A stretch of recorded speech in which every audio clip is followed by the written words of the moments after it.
নমস্কাৰ মই অলংকিতা ষ্ট'ৰ পেজটোলৈ সকলোকে স্বাগতম জনাইছোঁ। এয়া দেখিছে ষ্টনৰ কিছুমান গহনা দেখাব লৈছোঁ। এই চব বহুত বেছি ধুনীয়া হয়। এইটো হ'ব চেইন লকেট, এয়া হ'ব ইয়াৰিংছ আৰু এয়া হ'ব ৰিং। আপোনালোকে দেখিছে বহুত বেছি মৰম লগা পিংক আৰু হোৱাইট ষ্টনত আছে। দেখিছে বহুত বেছি মৰম লগা। আপোনালোকে যদি গোটেই ছেটটো ল'ব বিচাৰে আপোনালোকে 1200 টকাত ল'ব পাৰিব।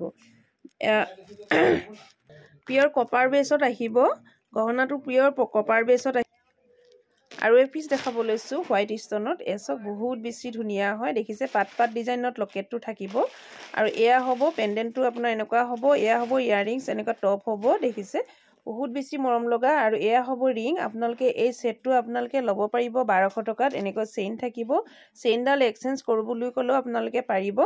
এচব বহুত বেছি মৰম লগা হয়। পিয়ৰ কপাৰ বেছত আহিব, এডি ষ্টনত হ'ব আৰু আপোনালোকে এই গহনাটো অলংকিতা ষ্ট'ৰ পেজৰ পৰা আপোনালোকে গোটেই ছেটটো 1200 টকাত ল'ব পাৰিব।